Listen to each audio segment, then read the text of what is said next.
পার্থ টেস্টে ঐতিহাসিক জয় হয়েছে টিম ইন্ডিয়ার।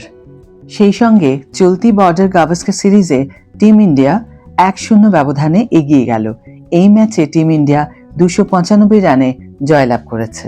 High everyone, welcome back to my channel অঞ্জনার ব্যঞ্জনা। বন্ধুরা, তোমাদের সকলকে আমার এই ছোট্ট ইউটিউব চ্যানেলে স্বাগত জানাই। আগের ভিডিওতে আমি বলেছি টি ব্রেকের আগে 2টো উইকেট বাকি ছিল ভারতের জেতার জন্য, কারণ অস্ট্রেলিয়ার কাছে টার্গেট ছিল 534 এবং টি ব্রেকের আগে পর্যন্ত 8 উইকেটে 227 রান করেছে অস্ট্রেলিয়া। এই সিরিজের প্রথম ম্যাচটা পার্থের অপটা স্টেডিয়ামে আয়োজন করা হয়েছিল। এই ম্যাচে টিম ইন্ডিয়া 295 রানে জয়লাভ করেছে। পারিবারিক কারণে রোহিত শর্মা এই টেস্ট ম্যাচে খেলতে পারেননি।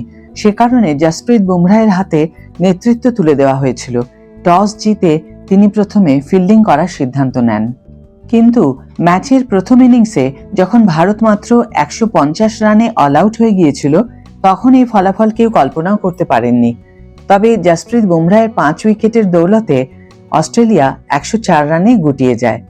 দ্বিতীয় ইনিংসে ভারতীয় ব্যাটাররা রণংদেহী মূর্তি ধারণ করেন, 161 রান করেন টিম ইন্ডিয়ার তরুণ ওপেনার যশস্বী জয়সওয়াল। 77 রানে তাকে সঙ্গত দেন কেএল রাহুল।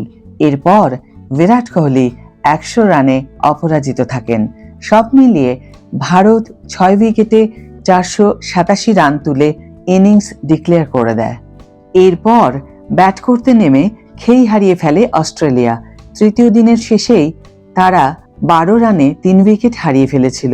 তবে ট্রাভিস হেডের 89 রান কিছুটা হলেও অজি ইনিংসকে অক্সিজেন দেয়, কিন্তু শেষ পর্যন্ত ক্যাঙ্গারু বাহিনীকে পরাজয় স্বীকার করতেই হলো। 238 রানে অল আউট হয়ে যায় অস্ট্রেলিয়া। দ্বিতীয় ইনিংসে টিম ইন্ডিয়ার হয়ে 3টে করে উইকেট শিকার করেন জসপ্রীত বুমরাহ এবং মোহাম্মদ সিরাজ। জোড়া উইকেট নিয়েছেন ওয়াশিংটন সুন্দর। এছাড়া একটি করে উইকেট নেন হর্ষিত রানা এবং নীতিশ কুমার রেড্ডি। আজকের ভিডিও এখানে শেষ করছি বন্ধুরা। ভিডিও যদি ভালো লেগে থাকে তাহলে অবশ্যই একটা ছোট্ট করে লাইক দিও, শেয়ার করো বন্ধুদের সাথে, কমেন্ট করে জানিও তোমাদের মতামত।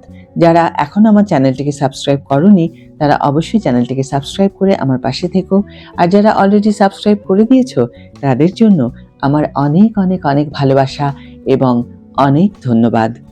আজ তাহলে বিদায় বন্ধু, দেখা হবে পরের ভিডিওতে। ভালো থেকো, সুস্থ থেকো।